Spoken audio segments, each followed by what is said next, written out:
Whenever I go shopping with a client, I ask for two budgets. One is your overall budget. So what are we willing to spend today? And then what is the highest priced item you have in your closet? Now, the reason I ask for both is because I am looking for that breaking point for you mentally when it comes to any sort of garment. So, for example, I took a client shopping a little while ago and she had a $10,000 budget. That's what she had said was put aside for today's budget. Great, very healthy budget. Took her to a boutique in the market and she tried on a pair of $500 jeans. Now the jeans looked fantastic. Beautiful pair of jeans. They fit her like a dream and they were $500. And she comes out of the change room and she goes, can't do it. Can't do it. These are $500 jeans. These are $500 jeans. She couldn't wrap her head around the price tag of the jean. Healthy budget, capped budget. And there is a huge reason that things are like this in your closet too, because money and your relationship to money plays a huge part in your style and how much you have in your closet right now. So let's talk about that in this video. We are going to talk about what money has to do with your style and how we can let things go in your closet going through the 7 reasons that people have a hard time letting go. Now, to start this whole thing off, I said, here's my client who comes out in these beautiful pair of jeans for $500. I am not a salesperson, okay? I'm a stylist. I'm here to help you through the process of discovering your style and pushing you, not shoving you, into that next elevated level of who you are. There is a version of this story where I could have gone in and been like, oh, but the cost per wear, and here's how it was made because I was a fashion designer, so I can explain all these things. I could do all that. And I didn't. Because again, if I had talked her into purchasing these $500 pair of jeans, she would have purchased them because I told her to, and they would have stayed in her closet for forever. Or for a very special occasion where she felt it was appropriate to wear those $500 pair of jeans. What we did do is we found a $400 pair of jeans that she was able to wrap her head around, and that's great because those $400 pair of jeans looked just as great and she felt comfortable in them. And that is the important part. Now, the one thing is, what is style? So style is a verb, okay? It's not a noun, so styling is a verb, and which means that it is a skill, right? So it is a action we take with intention, which translates to a skill, and skills can be learned. Your style, I firmly believe, is already in your closet. It's just kind of usually buried under a couple of things that we don't need.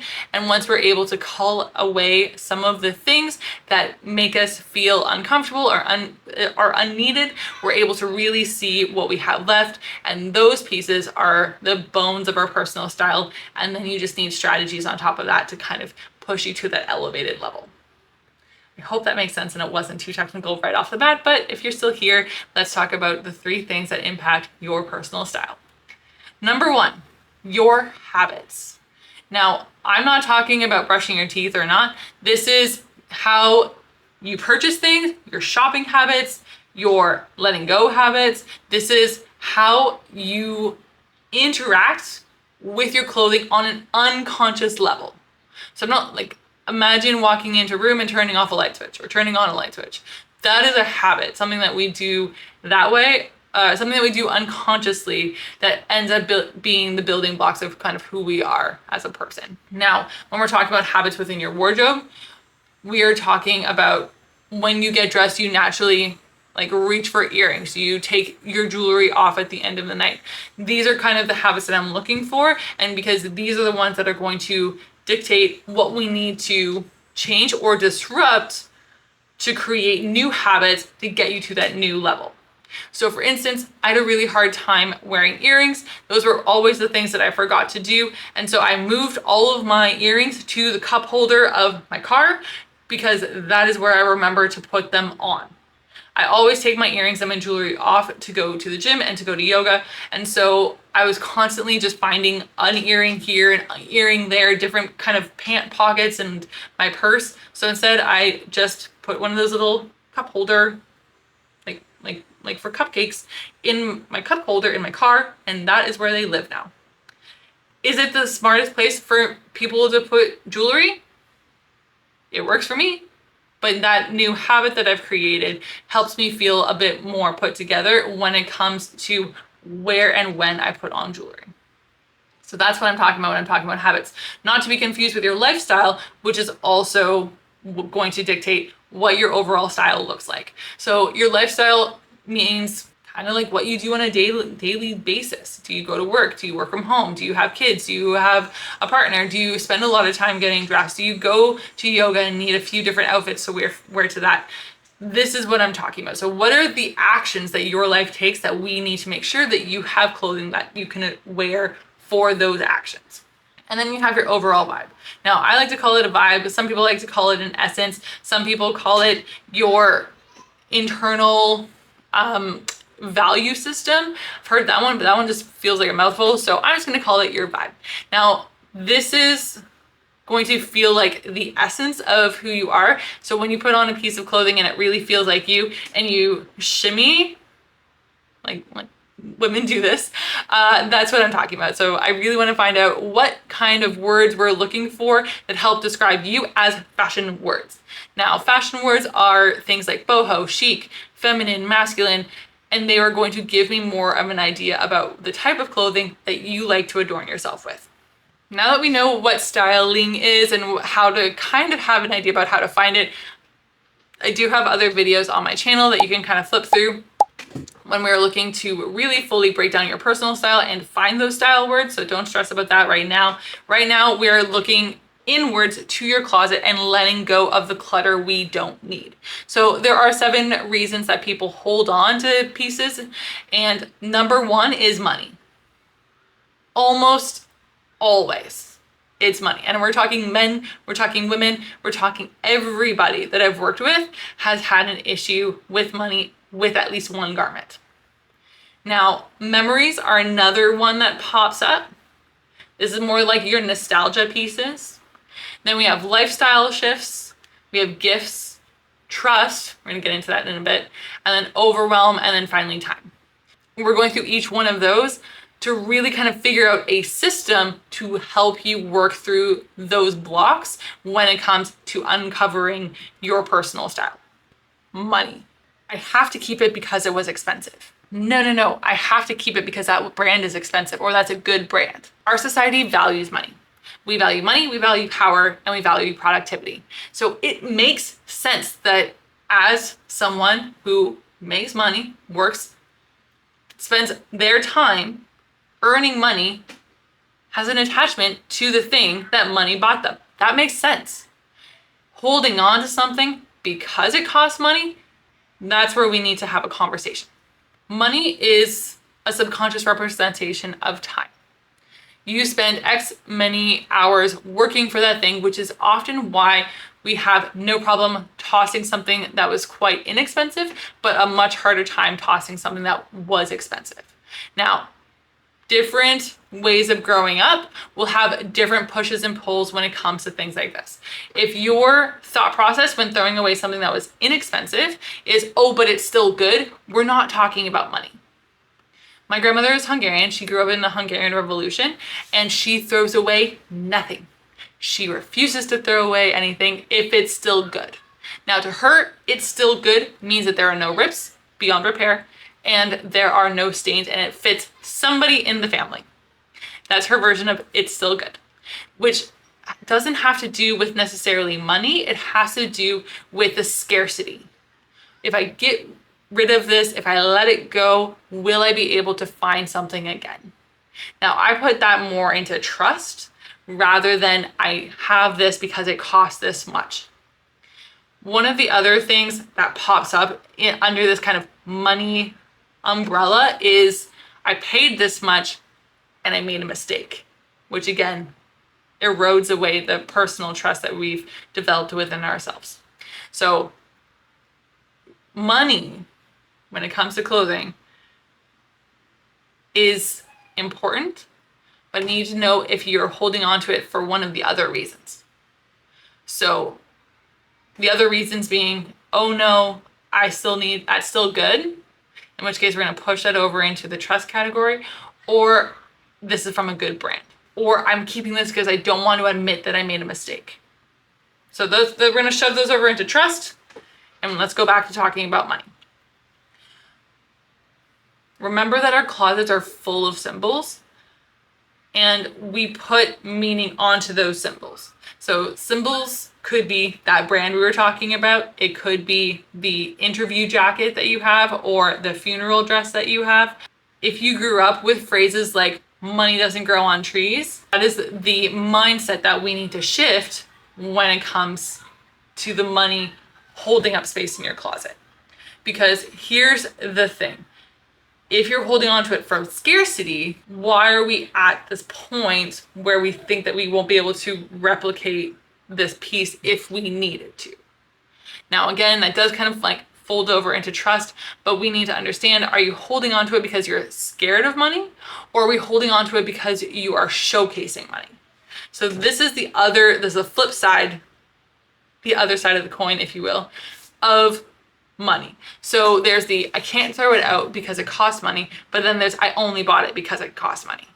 So I'll just buy a new one is a phrase that I hear all the time with I'm showcasing the amount of money that I have.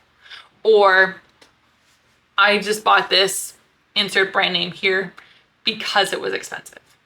Now, the problem is when all of those pieces still have price tags on them.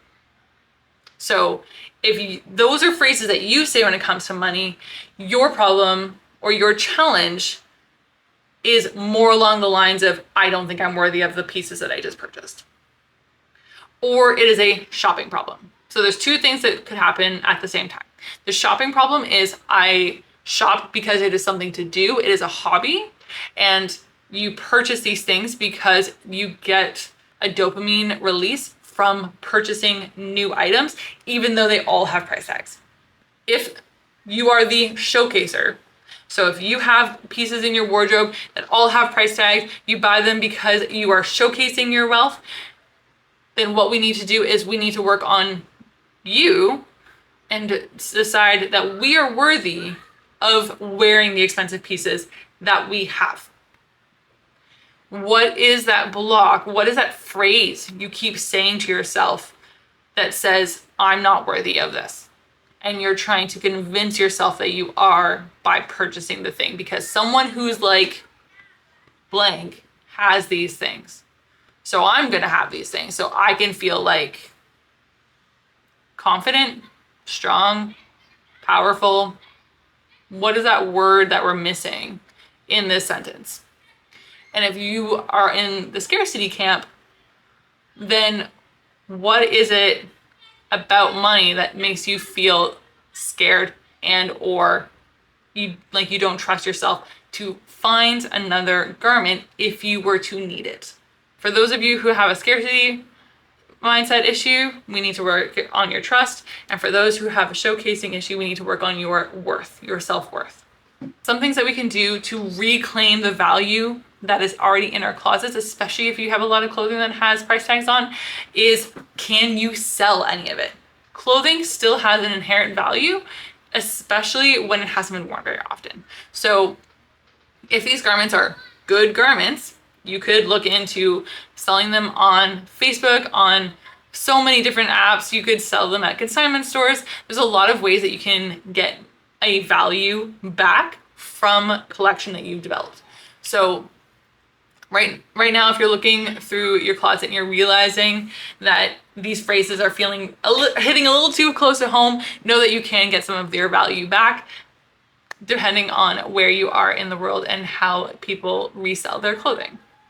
Now, if these are really big personal things that I just said to you through a computer or a phone, if it is feeling very tacky, which is totally English, I need you to take a second, grab a journal, blurt out everything that you're feeling. what is the thought process? Did you get angry at me? And if you got angry at me, why did you get angry at me? What did I say that felt true? And if you are feeling nothing, perfect. Let's go on to the next one. But know that I do not discount what I just said. And I know that it is a hard topic to talk about money and to talk about letting things go and to talk about personal trust. So when it comes to self-worth and or trust, there are certain things that we can do to help move you along that path. If you are in the self-worth camp, I need you to pull out that piece that is the most scary piece for you, and we're going to put that aside. That is going to be your I'm going to do it piece. And until then, we're going to start working through each piece one by one until you feel comfortable wearing it. So take the first piece that you're thinking of. You're like, you know what? I can do that. I can do that piece. Whatever that piece is. Let's style it in a way that makes you feel awesome. Don't wear that outfit around anyone who's used to giving you negative feedback, aka your family, or maybe just my family, but usually it's family and or negative people in your life. Wear it on a solo date, wear it to a coffee shop, wear it to wear public, that someone could be like, oh, you look nice today. See how that will start shifting your confidence so that you'll wear the other things in your wardrobe. And if we're ready to move on, let's talk about memories and gifts. Both of those things hit the nostalgia right where it hurts. Now, this is a big one because a lot of times people keep clothes because of the nostalgia and coupled with, oh, but it still fits me. So I worked with a client recently and she was in her early to mid 20s, but she was getting her first big promotion. We went through her closet and she had clothes from high school, from college, from her first job, from moving on to her first job and into her career job. Like, we had a lot of different eras in her life that meant something to her. Oh, I bought that when I was on my first holiday in Thailand. I bought that with my mom. Like, whatever the case is, those are strong core memories for her. And it was a hard thing to let it go. But she could not figure out her personal style, where she is now and what she wants to become, because she was being held back by the person that she was. So when it comes to memories, absolutely hold on to your memories. I'm not going to be here saying that you can't. Just don't keep them in your wardrobe. So pull out the concert tees that you're not wearing. Pull out the grad dress that you kind of don't fit in anymore. Pull out all of these pieces that don't feel like you right now. Put them in a suitcase. Put them under your bed. Put them in a spare bedroom. Put them in a box. Put them in the bottom drawer of your cabinet. Wherever it is that you decide to put them, just take them out of your closet and see what you actually wear. What do you like? Because what you like right now as you're transitioning into the next person that you're becoming, that's what's important. And that's what's going to give us the trajectory for what we need to purchase right now and or moving forward. Gifts kind of fall into that, in that people will give you things and you feel obligated to hold on to them because we think that they're going to notice if we don't, or that it means something to the relationship if we don't keep it.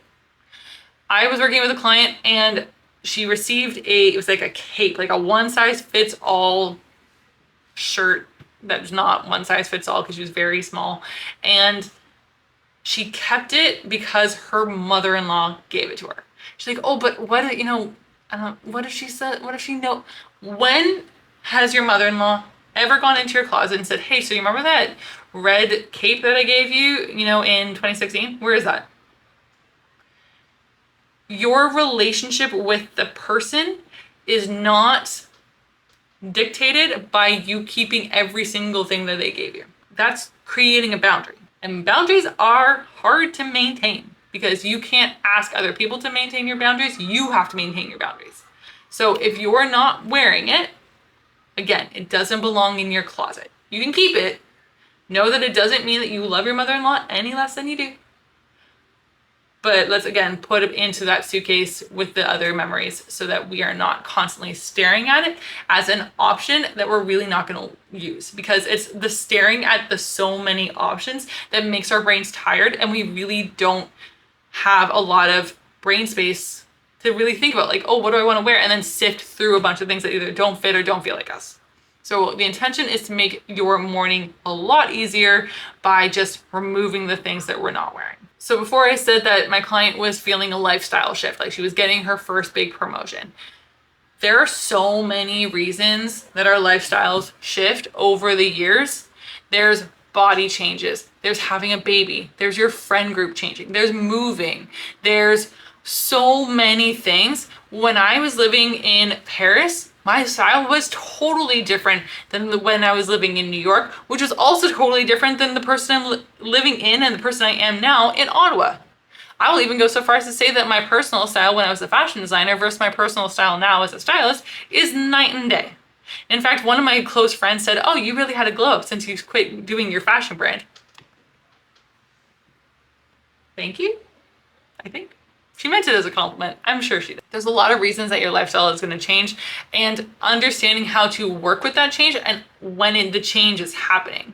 Now, usually there is a bigger catalyst for all of the change to happen. You are giving birth, you are changing careers. There's something that feels like, okay, things are shifting. Sometimes it doesn't feel like that. Sometimes it's, oh, life is just changing and you're growing as a person. So it doesn't feel like this massive big shift. It just suddenly you walk into your closet and everything feels boring. What do we do about that? Well, what we do about that first is, especially for body changes, is we let go of the body that we wanted and we start dressing the right now body. Now, I do have another video. There's a full length video on dressing your right now body. So if you haven't seen that, go check that one out and then come back. But if this is your issue, that's going to be the video that you're going to want to watch. When we have a shift in lifestyle, again, it is letting go and trusting ourselves to figure out the next era of our lives and to adorn our bodies with the pieces that we need for that sector of our life. So letting go of clothes that no longer fit, too big or too small, letting go of pieces in your life that no longer serve you.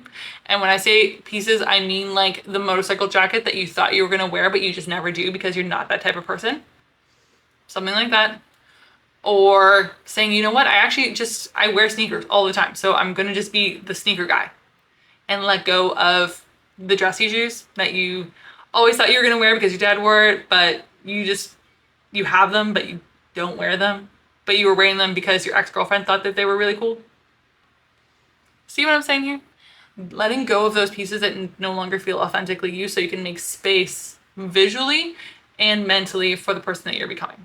If this section of the video brought up any body image issues, like things that percolated to the top when you're watching this thing, please take a second, pause the video, and go journal dump a bunch. How are you feeling? Again, did you get mad at me? Well, I am going to be 10 pounds lighter. I am going to do this.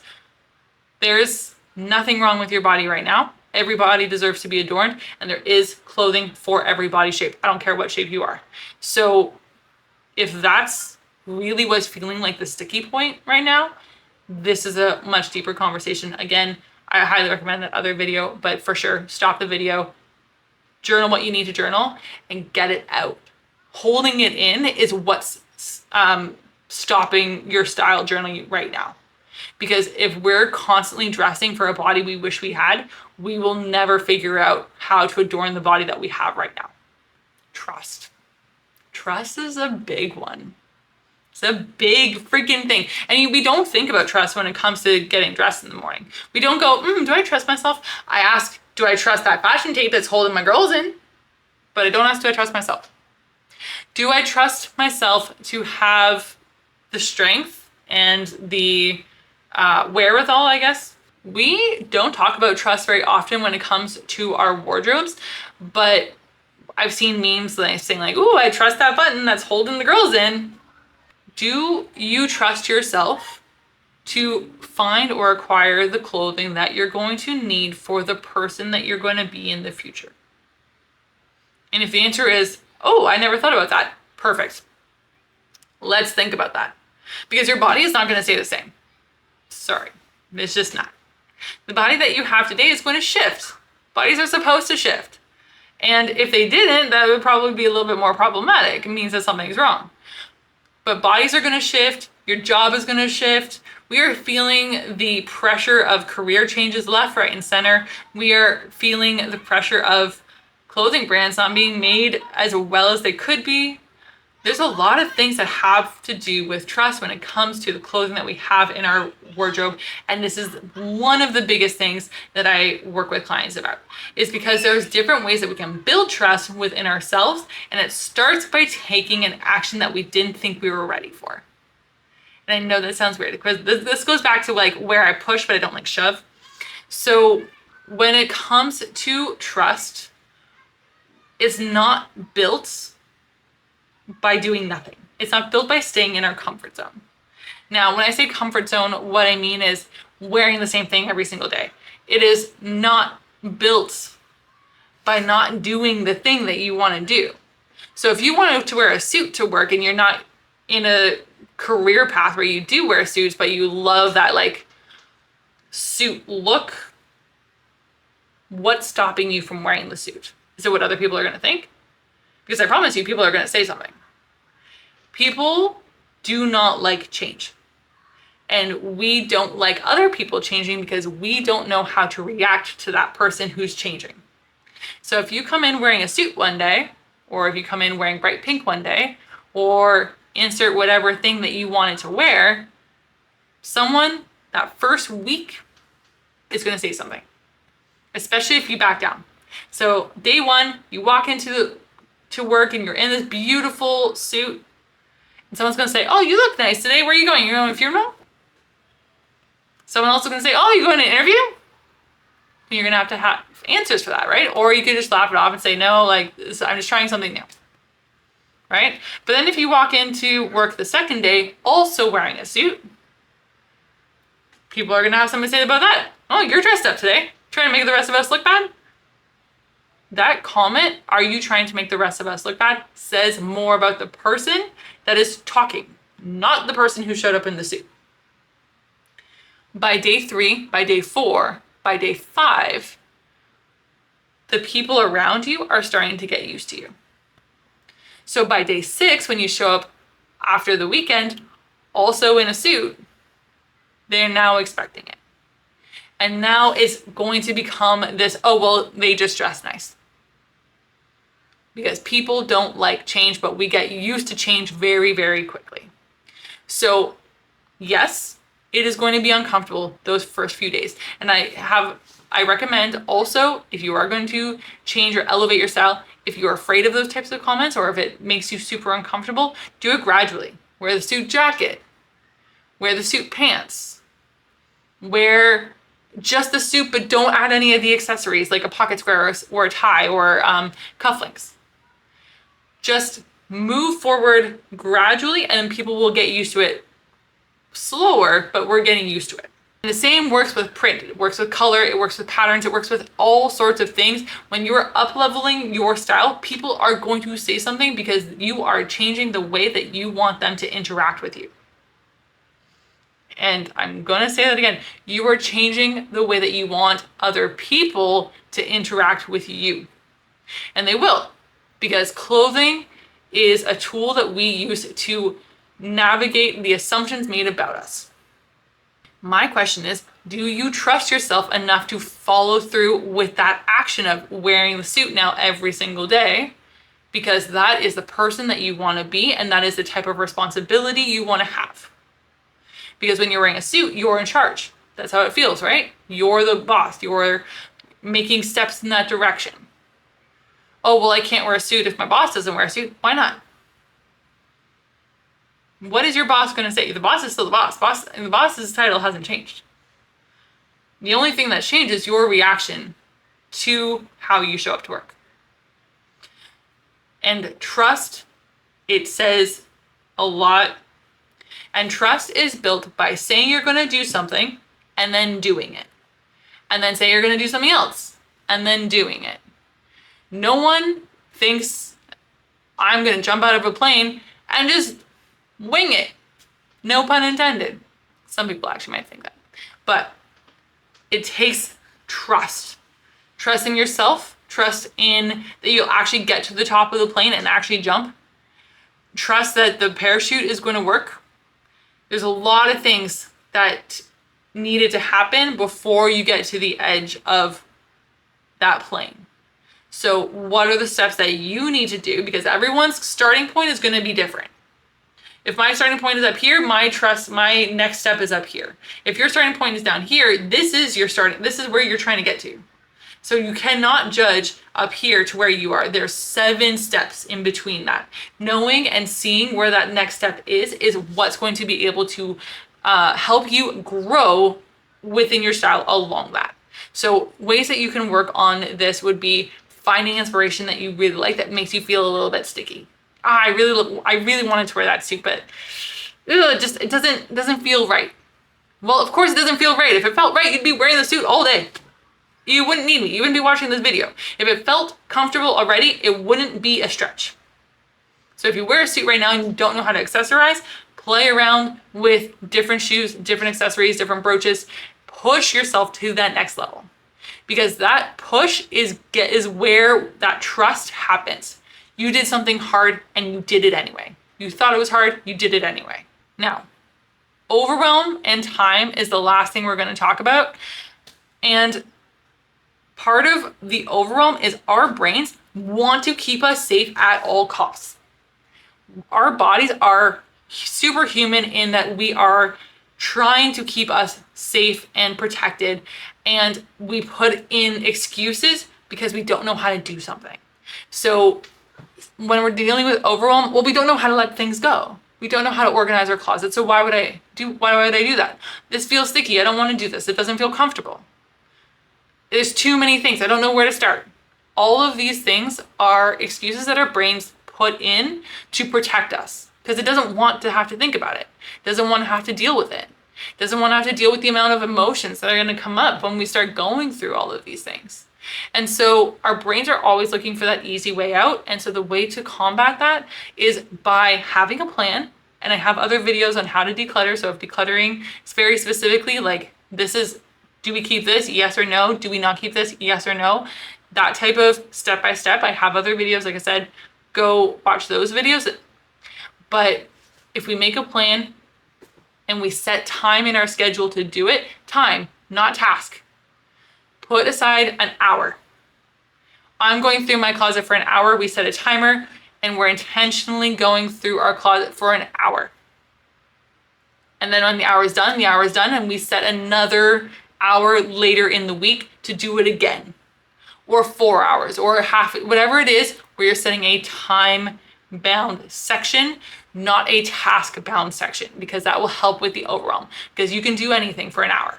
Now, I know this was a big video. There's a lot of emotions that came up probably for a lot of you. If you needed to pause, great. I'm so glad that I said something that felt a little sticky. Our next video is going to be a lot more fun.